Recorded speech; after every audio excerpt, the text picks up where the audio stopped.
હાલમાં દેશના રાજકારણમાં ગરમાવો જોવા મળી રહ્યો છે। જે સમયથી જ 5 રાજ્યોના ચૂંટણીના પરિણામ આવ્યા છે તે સમયથી જ સત્તા પક્ષ અને વિપક્ષ વચ્ચે આરોપ પ્રત્યારોપનો દોર શરૂ થઈ ચૂક્યો છે। જેમાં પહેલા વિપક્ષ દ્વારા સત્તા પક્ષની સામે આરોપો લગાવવામાં આવ્યા હતા કે જે 3 રાજ્યોમાં ભાજપ જીતી છે તેના પાછળનું કારણ SIR અને વોટ ચોરી છે। તો તેની સામે સત્તા પક્ષના નેતાઓ પણ વળતો જવાબ આપી રહ્યા છે કે શું અમે તમિલનાડુ અને કેરળમાં SIR અને વોટ ચોરી નહોતા કરી શકતા। અને હવે આ આરોપ પ્રત્યારોપ વચ્ચે જ કોંગ્રેસના રાષ્ટ્રીય પ્રવક્તા પવન ખેરા દ્વારા એક મોટું નિવેદન આપવામાં આવ્યું છે અને તે જ અંગે વાત કરવી છે આજે આ વિડીયોમાં। નમસ્કાર, સ્વાગત છે આપનું ક્રાંતિ માર્ગમાં અને હું છું મિક્ષુ ઠક્કર આપની સાથે। જે રીતે 5 રાજ્યોના ચૂંટણીના પરિણામ આવ્યા, 2માં જે છે તે સત્તા પક્ષ એટલે કે ભારતીય જનતા પાર્ટીની જીત ન જોવા મળી, કેરળમાં UDF ગઠબંધન જોવા મળ્યું, તમિલનાડુમાં TVK પાર્ટી જે વિજયની થલાપતિ પાર્ટી છે તે જોવા મળી હતી વિજયમાં। અને બીજી બાજુ હવે વાત કરવામાં આવે તો ચૂંટણીના પરિણામો આવ્યા બાદ જે છે તે સત્તા પક્ષ અને વિપક્ષના નેતાઓ અલગ અલગ નિવેદનો આપી રહ્યા છે। જેમાં સતત કોંગ્રેસ દ્વારા એવા આરોપો લગાવવામાં આવી રહ્યા હતા કે સમગ્ર દેશમાં જ્યારે ભાજપ જીતી રહ્યું છે તો તે માત્ર SIR અને વોટ ચોરી ને મુદ્દે જે છે તે જીતી રહ્યું છે। ક્યાંક ને ક્યાંક ચૂંટણી પંચ પણ તેમને સહકાર આપી રહી છે તો બીજી બાજુ ભારતીય જનતા પાર્ટી પણ શાંત નથી બેઠી। તેઓ પણ કહી રહી છે કે જે રીતે તમિલનાડુ અને કેરળમાં પણ અમે SIR અને વોટ ચોરીનો મુદ્દો ઉઠાવી શકતા હતા તો અમે ત્યાં કેમ ન જીત્યા? શું ત્યાં વોટ ચોરી કરીને અમે જીતી શકતા હતા પરંતુ અમે ન જીત્યા? એટલા માટે તમારા જે આરોપો છે એ પાયા વિહોણા છે।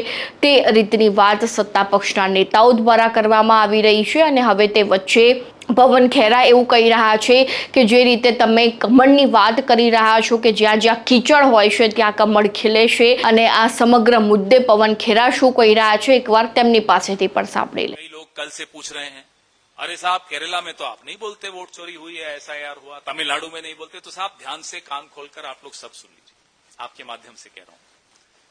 कमल कहां खिलता है? कमल खिलाने से पहले कीचड़ फैलाना पड़ता है। जहां जहां कीचड़ फैलाया वहां वहां कमल खिला। अब तमिलनाडु में कीचड़ नहीं फैल पाया तो कमल नहीं खिल पाया, केरला में कीचड़ नहीं फैल पाया तो कमल नहीं खिल पाया।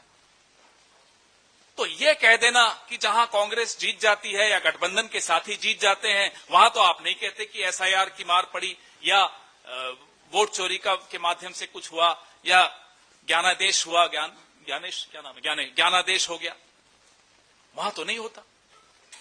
तो कारण आपने सुन लिया, कमल के लिए कीचड़ आवश्यक।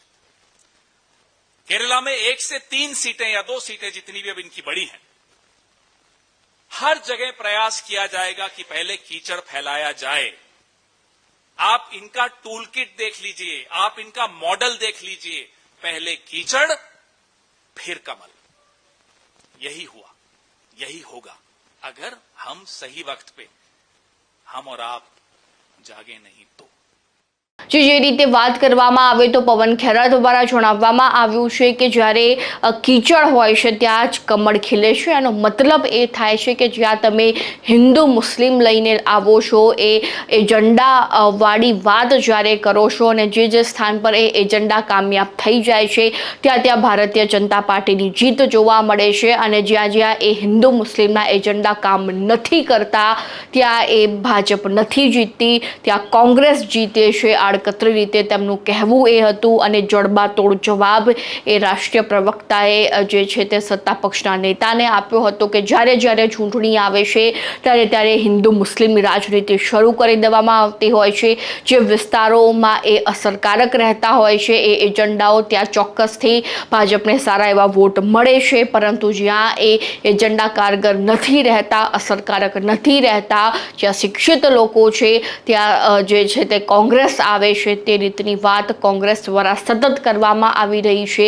હવે દર્શક મિત્રો, તમને શું લાગી રહ્યું છે કે ખરેખર કોંગ્રેસ દ્વારા આ યોગ્ય જવાબ આપવામાં આવ્યો હતો કે કેમ?